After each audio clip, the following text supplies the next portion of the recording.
長いガンダム作品の中には様々なモビルスーツが登場します。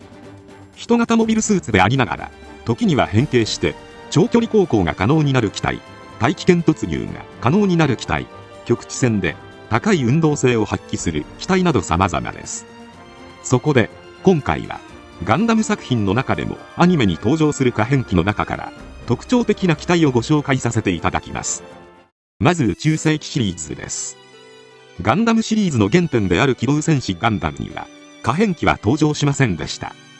ガンダムは G ファイターの各パーツと合体することで G ブルや G スカイなどの形態を取ることが可能ですが、あくまで合体した姿となります。他にゴッグやズゴックは手足を収納することで水中での抵抗低減を図っていたり、グラブロは両腕を背面に向けてシルエットが変貌していましたが、モビルスーツ単体で変形可能な機体は出ていません。この時代の可変機だと、強いて言えば機動戦士ガンダムイグルーに登場したヒルドルブが戦車形態から目線を高い位置まで引き上げたモビル形態に変形可能というくらいでしょうか。他にも変形というよりは武装の配置変更といった方がいいのかもしれませんが、機動戦士ガンダムサンダーボルトではアトラスガンダムがブレードシールドをサブレッグに接続することで水中航行形態をとっています。またサブレッグを足に装着することで短時間ですが空中を自在に飛び回ることも可能です。サンダーボルトは一年戦争終結後、生死とは分岐した世界線になっていきますが、アトラスガンダムの登場は0087月頃で、生死だとこの時代にサブフライトシステムなしで空を自在に飛んでいる機体はいないので、アトラスガンダムは宇宙世紀のオーパーツと言われることもあります。その後本格的な可変機が登場したのは機動戦士ゼータガンダムが初となります。本作では様々な種類の可変機が登場しました。まずはゼータガンダム。非常に複雑な変形機構ですが、たった 0.5 秒でウェイブライダー形態に変形でき、大気圏突入も可能です。映像だと変形の描写を分かりやすく見せるためかゆっくり変形していますが、設定上は 0.5 秒で変形可能です。またゼータガンダムより簡素な変形機構を持つメタスも登場しており、優れた機動力を発揮しています。ティターンズでも豊富な種類の可変機が登場しています。まずギャープランです。各部を畳んで収納したような飛行形態へ変形でき、全スラスターが後方を向くので加速性能が非常に高い機体となっています。次にアッシマーです。機体全体で揚力を得られる円盤状に変形でき、従来にはない柔軟な戦闘方法を繰り出すことが可能です。ティターンズはシロッコが加わってからさらに可変機が増えていきます。まずメッサーラです。こちらはシロッコが開発した機体です。頭部と胴部が一体化されていて、変形シーケンスはシンプルな構成となっています。そしてシロッコがメッサーラに続いて開発した機体がガブスレイとなります。ガブスレイのモビルアーマー形態は昆虫型モビルアーマーとも称されるもので、装甲を前面に出しつつ推力は後方に集中しています。また同じくシロッコが設計に関与した機体としてハンブラビも登場しました。脚部を背面へ折りたたむというシンプルな変形機構ですが、高い運動性能を誇ります。次にサイコガンダムとサイコガンダムマーク2です。この2機はモビルフォートレスに変形することでミノフスキークラフトを稼働させて成層圏を飛行することが可能です。またサイコガンダムマーク2と合わせてバウンドドッグも登場しました。後にジェリドも登場した機体で堅牢なスカートアーマーを持ち、モビルアーマー形態ではこれが外角になります。他にハマーン率いるアクシズ軍からはガザシーやガザイーが登場しました。モビルアーマー形態の航続距離は短いとされていますが、射撃兵装のナックルバスターとビームガンを一直線上にするので砲台のように運用することも可能です。次に機動戦士ガンダムダブルゼータです。本作ではダブルゼータガンダムが変形および分離合体可能な機体として登場しました。ダブルゼータガンダムはゼータガンダムと異なり大気圏突入はできませんが、水中を航行することが可能です。またハマーン率いるネオジオン軍からはジャムルフィンが登場しました。本機はモビルアーマー形態が基本なので、モビルスーツ形態は人型とは言い難い形状となっています。またガザシーの後継機のガザビーやガザ系の中でも対モビルスーツ戦に重きを置いたガゾームも登場しています。さらに分離合体が可能なバウも登場しました。下半身のバウナッターを遠隔操作して航行します。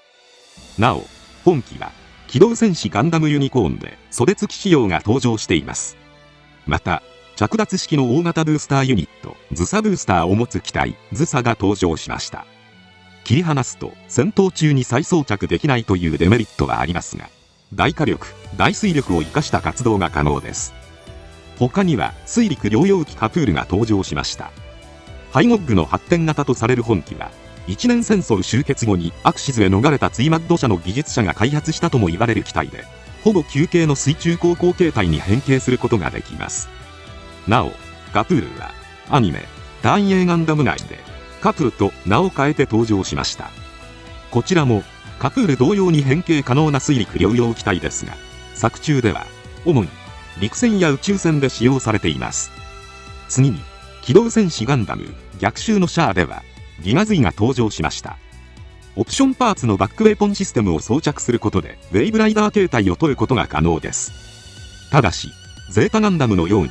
戦闘中に変形を繰り返すことは現実的ではなく、マスターグレードギガズイの説明書では時間さえかければ戦闘中でもモビルスーツ形態からウェイブライダー形態への変形は可能とされる一方で、エンターテインメントバイブル3ではバックウェポンシステムの再装着は不可ともされています。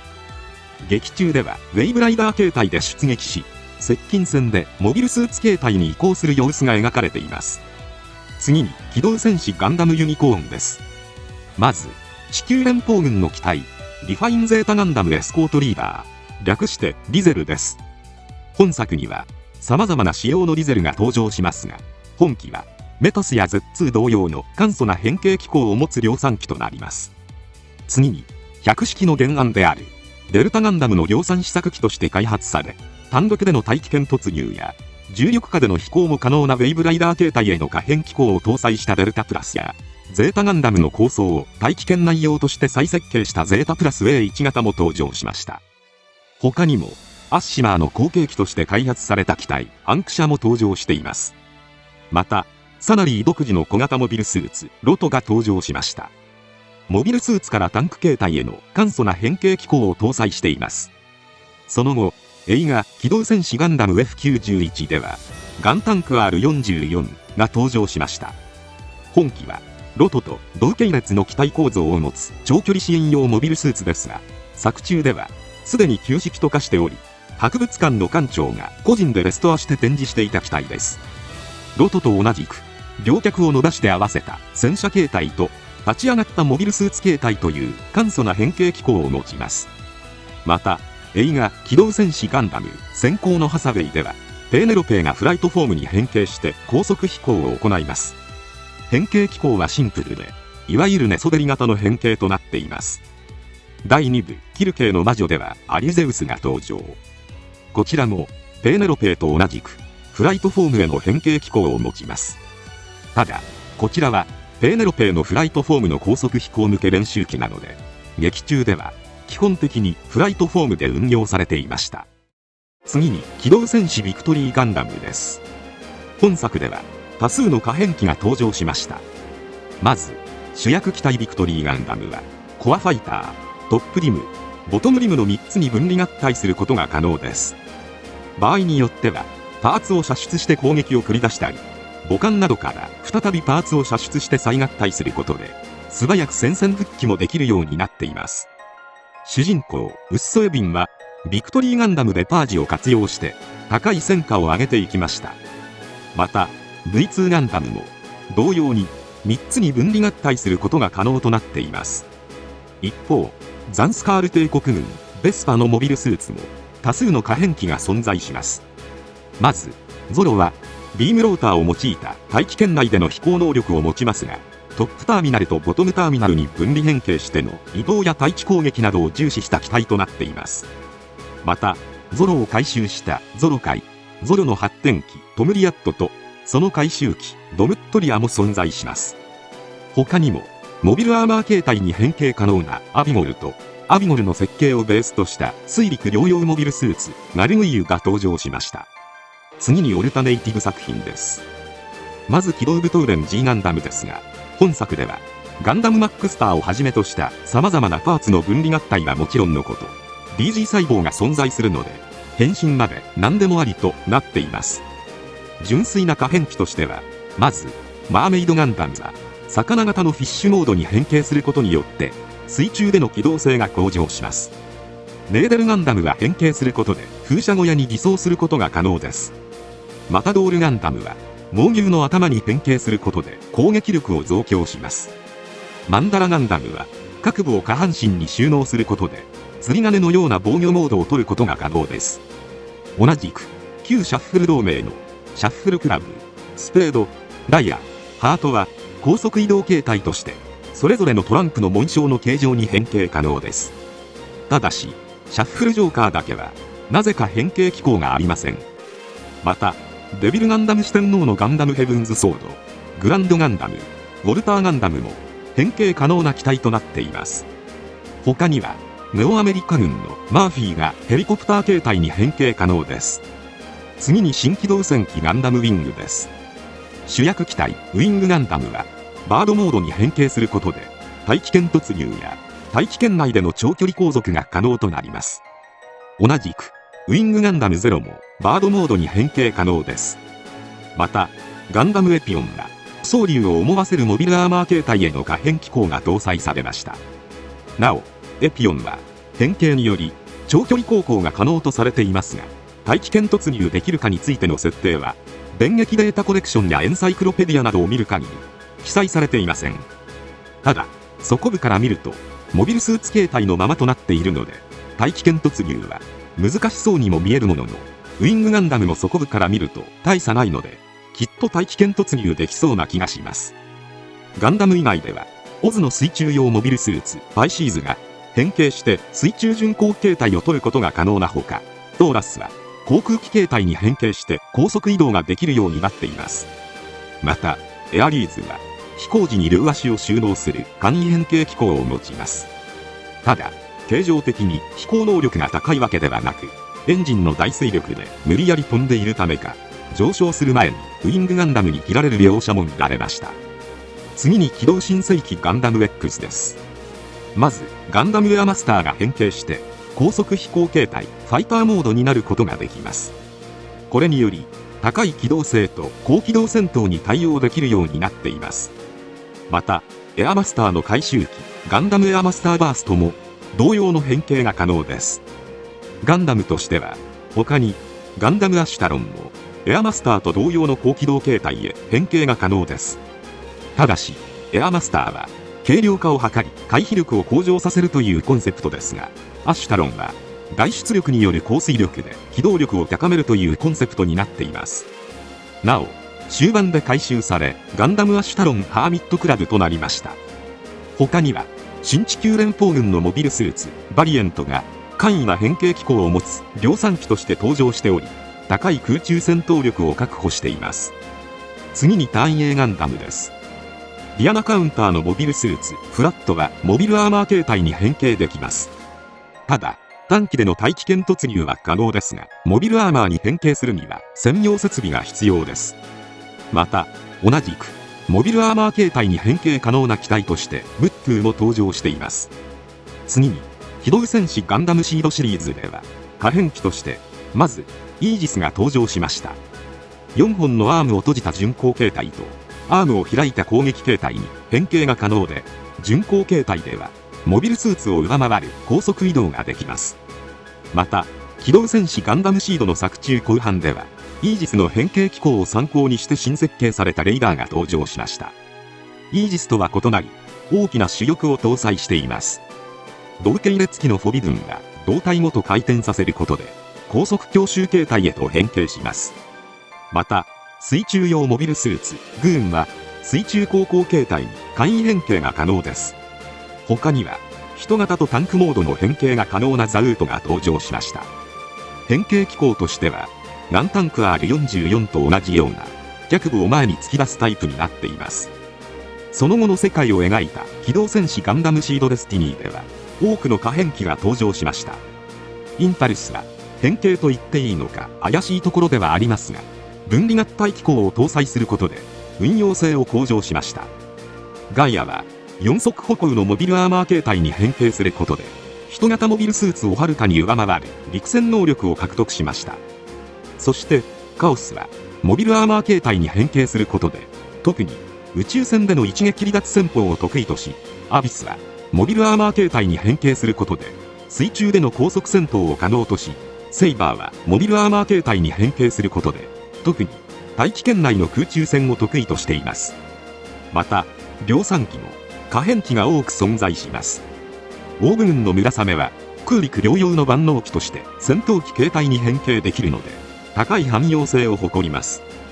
ザフト軍のアッシュは簡易ながら水中巡航用モビルアーマー形態に変形可能で、バビは脚部を背後に折りたたんでの簡易変形で空戦能力を高めています。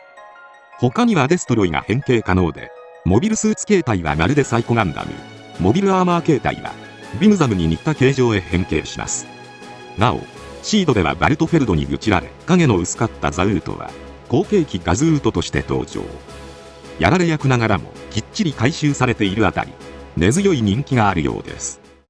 次に機動戦士ガンダム 00 です。まずキュリオスの系譜ではガンダムキュリオス、アリオスガンダム、ガンダムハルートが存在します。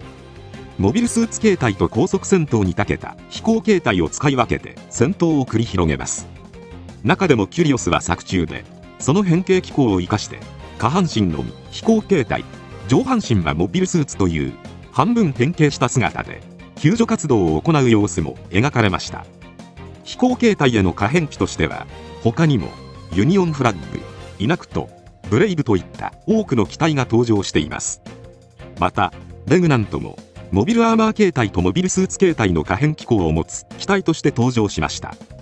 なお本編では登場していませんが、設定上はガンダムヘッドが内部に搭載されています。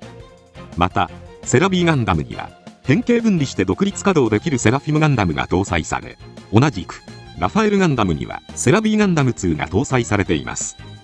他にはリボーンズガンダムがガンダム形態とキャノン形態に変形可能です。次に機動戦士ガンダムエイジです。まずガンダムエイジ2とその回収機ダークハウンドはストライダー形態に変形することが可能で、長距離移動や通常の3倍の推力での高速移動、そして重力化飛行もできるようになります。また量産機クランシェがエイジ2のデータをもとに可変機構を簡略化した機体として登場しています。ベイガンのモビルスーツではガフラン、ゼバス、バクトが竜のようにも見える高速移動形態に変形可能で、ゴメルは左中先行モードに変形可能、そしてウロッゾが水中での活動に適した形態に変形可能となっています。次に G のレコンギスタです。まず G 系統のモビルスーツの中では GR ケインが飛行形態への可変機構を搭載しています。またアメリア軍の大型モビルアーマーザガンは飛行形態に変形可能で、機体後部にモビルスーツを乗せることもできるようになっています。水中での活動を想定した機体ズゴッギーは簡素ながら水中航行形態を取ることができます。他にキャピタルアーミーのエルフブルックがモビルアーマー形態に変形することで高速移動や大気圏内での飛行が可能であり、マックナイフも同様に獅子を機体に沿わせて前面投影面積を小さくした飛行形態に変形することが可能で、被弾面積を減らしつつ高い機動性を発揮します。次に機動戦士ガンダム鉄血のオルフェンスです。第1期では可変機はほとんど登場しておらず、百里が高機動形態に変形可能なものの、両腕をバックパックに収納するのみの簡素な変形となっています。その後の第2期ではガンダムフラウロスが4足歩行の砲撃モードに変形可能な機体として登場しています。次に機動戦士ガンダム水星の魔女です。本作では変形や分離合体を行う可変機は登場せず、秘密が隠されていそうと噂されたルブリスソーンのいびつな体型も合体や変形のためではなく、高機動戦闘と重心の安定を狙ったデザインでした。また機動戦士ガンダム復讐のレクイエムは一年戦争期の地上戦を舞台とした作品で、可変機は登場しませんでした。その後劇場作品機動戦士ガンダムシードフリーダムではライジングフリーダムがフリーダム系として初めて航空機型のモビルアーマー形態への変形機構を備え、長距離高速移動に対応しました。イモータルジャスティスのライジングフリーダムと共通のフレームを持ち、同様にモビルアーマー形態へ変形します。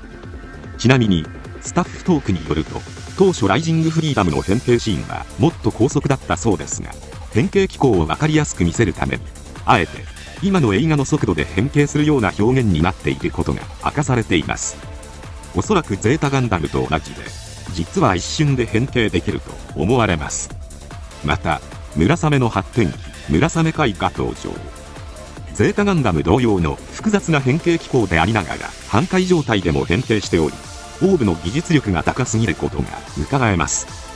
そして機動戦士ガンダムジークアクスでは、キケロガが伸びた各部をモビルスーツ形態へ変形させる可変モビルアーマーとして本編で活躍しました。どこからどう見てもただの巨大モビルアーマーブラウグロなのに、まさかの中の人が出てきて驚いた方も多いのではないでしょうか。なお本作では一瞬だけハンブラビが登場しましたが、変形するわけでもなく、キケロガのオールレンジ攻撃であっという間に撃墜されてしまいました。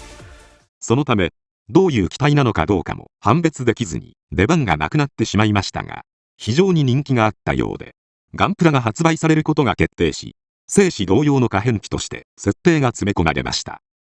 ということで以上、ガンダムアニメ作品の可変機の紹介でした。外伝物を含めると他にもたくさんの可変機が登場しますが、まとめてみると意外と高速移動や長距離航行だけではなく、様々な地形に対応するための変形も多く存在することがわかります。現在放送中の水星の魔女では今のところ可変機が登場しておらず、個人的にはルブリス・ソーンが通常のモビルスーツ闘神ではないので、何か秘密が隠されていそうな気がしますが、どうなるのか楽しみです。複雑な変形機構から簡素な変形機構まで様々な機体が存在するガンダム作品。ぜひ皆様の好きな可変機コメントで教えていただけたら嬉しいです。今回は以上となります。チャンネル登録されるかはお任せいたしますので、よければもう一本動画を見ていただければ嬉しいです。